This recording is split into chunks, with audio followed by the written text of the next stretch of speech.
Hey guys, J-Man here. All right, so part two of this week's X-Men talk, because so many books came out that it was just hard to do one video with all of them.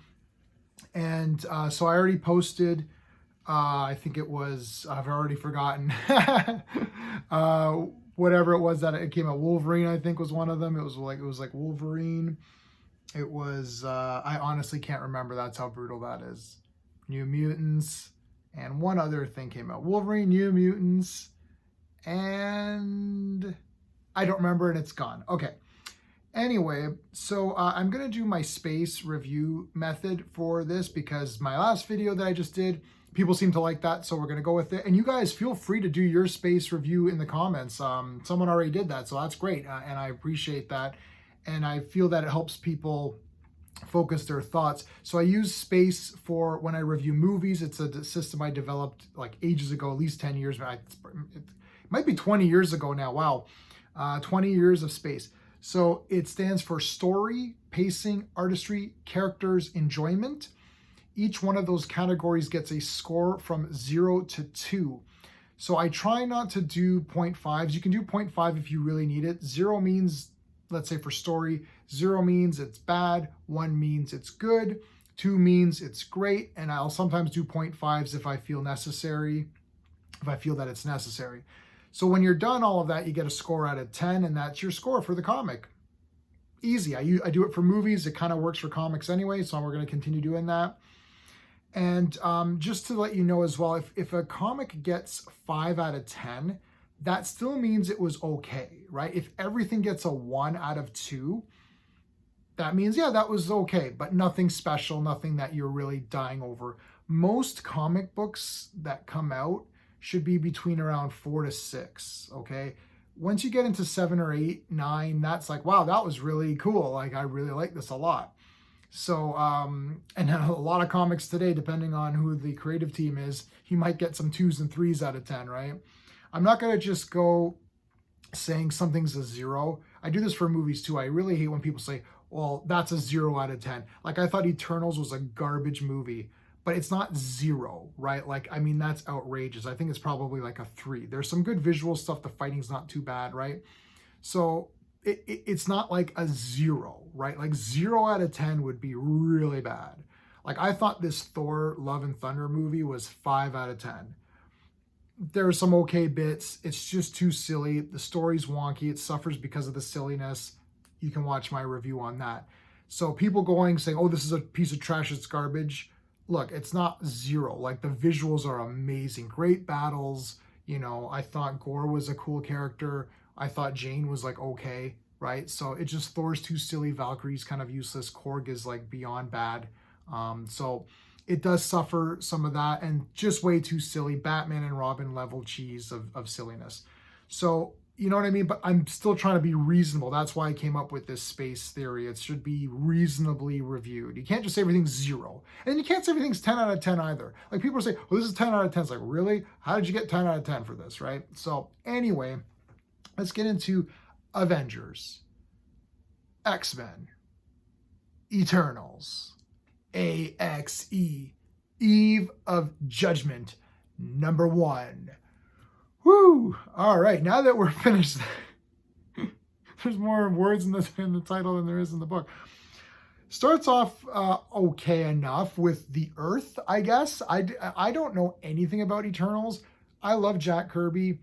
I like Jack Kirby's Eternals. I just pretend that and I think Jack wanted this, that his Eternals did not take place in the rest of the Marvel Universe. I don't like that they've integrated the Eternals because I feel it undermines what the Eternals were. I despise the movie, and I've read nothing since the Jack Kirby one. Like, period, nothing. Not the Neil Gaiman run, nothing. I'm not reading this new one. The Eternals, to me, exists as a Jack Kirby property outside of the Marvel Universe. That's it. You want to call it an alternate universe, call it that. This, mixing it all up, whatever. So I don't really know. I don't even remember the Eternals that much. So yeah, so it's Earth, I guess. Is Earth a character talking? Here's Druig. This beginning part was actually not too bad. He's making some weapon. He's like, I want to destroy all the mutants. What do I do? And then they're like, okay, here's what you can do. They give you these things. I'm not going to read this. I don't care. Goes to Icarus, who I do like. I do like Icarus a lot. I think he's pretty neat. He was dealt a big time disservice in that garbage movie. So was Crow and the Deviants, who weren't even really characters in that movie. They just were mindless creatures. And I remember them being like characters with like thoughts and feelings, which I think is another disservice in the movie as well. It just adds to more boredom. It's like, yeah, another monster. Like, what do I care, right? There's no tension. But so not too bad in the beginning. I thought this started off okay, like, oh, what's going to happen? And then you're cutting to different Eternals and I guess where they're at. And I suppose this is sort of like Star Trek, the motion picture. It's to get everyone caught up on what's going on. So, you know how Star Trek, the motion picture, it's like basically the first half an hour is kind of rubbish, right? But I like it because I do like seeing everyone come together. That's what this is. I guess it's just like, where are they now? And that's sort of the what's going on. Now, I personally don't really care where they are now because I didn't care where they were then. So I don't care where they are now. But we got Sinister. There's like a version of Sinister. I don't know if this is supposed to be like Nathaniel Essex Prime, because there's another guy in another book who's saying he's the Prime one. But yeah, so that's pretty interesting. We get a little bit more like relationship stuff. It's okay. I just can't get into the Eternals themselves. But I do like this concept of what's going on here with like, oh, we want to destroy the mutants or whatever. And then there's a little thing at the end, which I won't show you. So this isn't going to rank too high, but let's go through it. I'm going to give the story a 1 because I'm finding it somewhat interesting. Like, what is going to happen with this? There wasn't enough revealed to give it a higher score. So sometimes with movies, when it's a one-off, it's very easy to tell a story in that movie. For comics, it's a little different. So sometimes the space method can be a bit of unfair when we need to see the way this plays out, even with the pacing, which is the next category. But still, every comic should be telling you some kind of a story and should engage you enough to get you to read the next one. So I'm going to give it a 1. It's a pass. It's a 1 out of 2. I think it was okay. I don't think it was great, but it's enough for me to say, hey, what's going to happen next? Pacing, I'm going to give this a 0.5, and only because I'm not giving it a 1, because you know what? I will give it a 1. I'm going to go back and give it a 1, because you know what? You do need to explain to people where the Eternals are at this moment. So I felt that a couple of those pages were just a waste, but I guess you really do need to explain it. So I'm going to give it a 1. I don't change my opinions to, I change them if I feel they're necessary to be changed. So I'm going to give it a 1. I'm going to recalculate here. Let's recalibrate this. A 1. Yeah, I'm going to give it a 1. I guess you do need to fill people in on what's going on with the Eternals. I feel like it could have been, just a bit faster paced, but I guess it's okay. And it's not a particularly long book. It's a normal size. The art, I'm going to give it a 1. It's passable art. I'm not dying over it. Like it's very, panels, and it's just panels. There's nothing too crazy. I'm a bit of a 90s guy where, there's like big splash pages and, manga where there's like the panels are not always clear and it's just like people breaking through and stuff. This is pretty generic. The art itself is not too bad. Colors are okay. But it's a 1. It gets a pass. The characters are going to give it a 0.5, unfortunately, for the characters, because Druig seems to be the only character here that is really doing anything. I know they're giving you some relationship stuff with Athena and with Crow, which I think is interesting, but I don't really care. Now, this is a very personal thing to me because I just don't care about the Eternals. I think someone who does care about the Eternals would probably give this a 1. Or perhaps even more than a 1, maybe even a 2 if they really got into the characters. I don't think we got enough. I think they should have focused on 1 character or 2 characters and really kind of fleshed them out a little bit more for someone who's coming in from the beginning.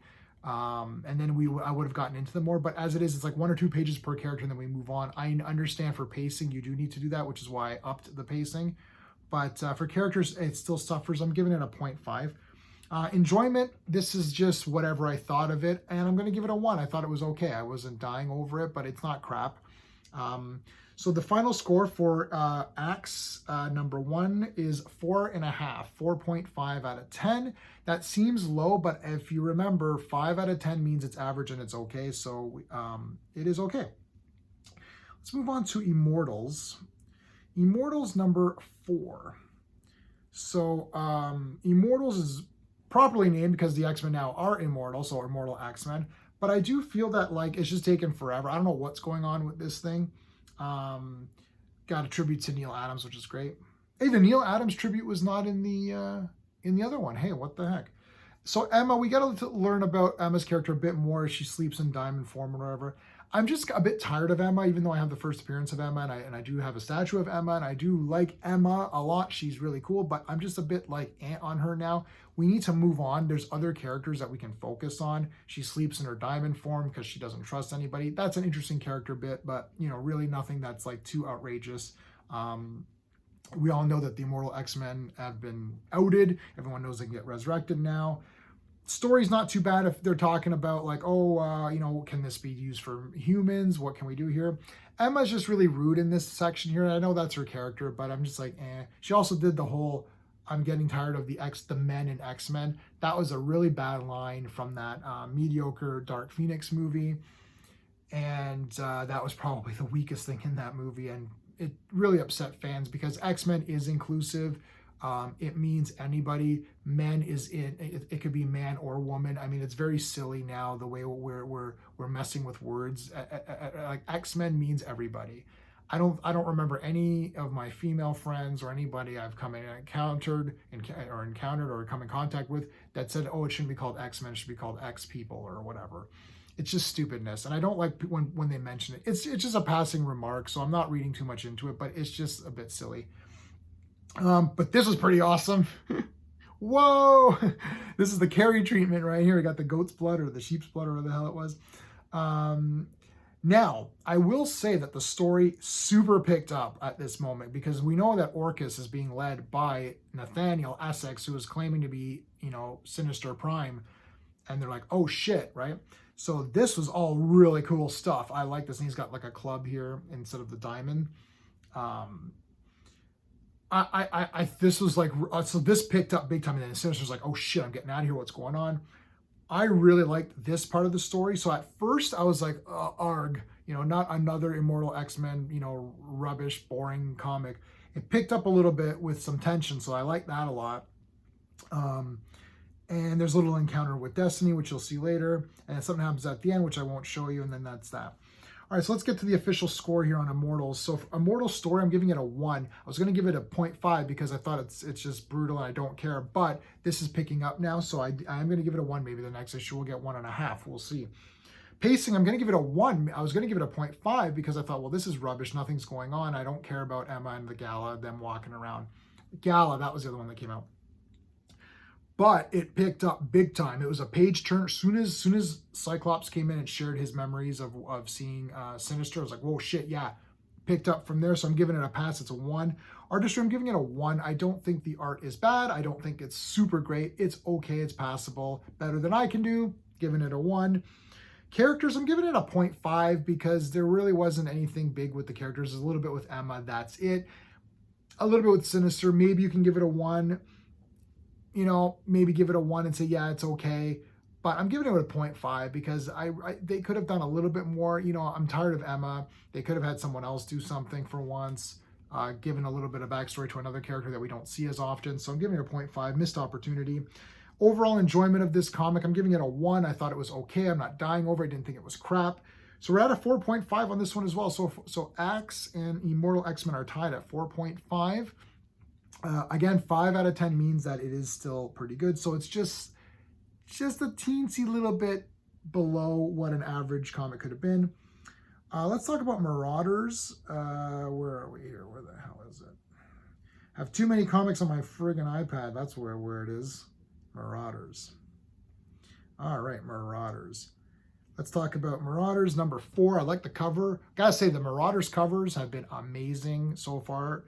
Tempo, I really like. I like Tempo. Not a character I particularly cared about before, but definitely much better now. Neil Adams tribute, thank you very much. Hello. Okay, starts off lots of action in this one, so good, pretty good, great. I really like the colors of this. I like the art a lot. I actually really like the art a lot in Marauders, I gotta tell you. It's pretty fun. So the Shi'ar had some sort of battle with the first ever mutants. They were on a place, they called themselves the Threshold, and they were taken or fought or whatever.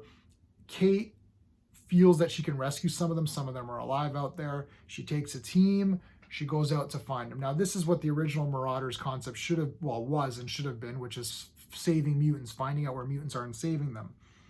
And I feel that the old Marauders comic previous to this, not the comic, but like the series, was just not doing that very well. Yeah, so they're fighting. They find this guy here who looks like Sabretooth or whatever for some. I thought it was Sabretooth. I guess he's just like one of these Shi'ar guys that attack the Threshold or whatever. So they go through this backstory of what happened here. I'm not reading this rubbish. I hate these pages. It's so stupid. And I think Xandra was killed last time. I don't remember. I think she was or something. And like, again, not reading that. So now they're going to go back in the past and do something. It wasn't very clear. Yeah, and again, and then we have this guy come at the end. That's really cool. Okay, so let's get to the score on Marauders here. I'm going to give the story a 1. I actually think that's higher. I think it should be a 0.5. I'm giving it a 1 because I actually like this idea. I like the idea of the Marauders searching for mutants and trying to help them. I like this idea that there is this previous band of mutants now that were like attacked, and some of them might be alive or they're extinct. We don't know. I like that part of it. So I'm giving the story a 1. I do like the story, but heading into pacing, I'm giving it a 0.5. I originally was going to give it a 0 because I feel that this story is dragging on. I feel that they could have taken the last few issues, the last 4 issues could have been 2 very easily. I feel that this is very draggy. There's not enough intrigue or mystery going on that is making the pacing justified. Where you're like, ooh, what's going on? It's like they're unraveling some big story, and that's just not happening here. I just feel like it's a lot of just nonsense, right? I'm gonna give the art 1.5. As I said, I really liked the art in this. I like the colors, inks and everything, pencils. I like everything in it. It looks good. It fits for the Marauders for me. Of course, it ain't freaking classic Neil Adams or Jack Kirby art or John Byrne or any of those awesome, those Pantheon guys. Or even a Jim Lee or a Mark Silvestri or a Rob Liefeld, which I like all the Image guys, as you know, and you can make fun of me later. You can make fun of me tonight. We're doing a stream tonight on 90s comics, so Image has not appeared yet, but when it does, I'm going to be giving it high marks because I enjoyed all those comics, cheesy and, excessive as they were, I suppose.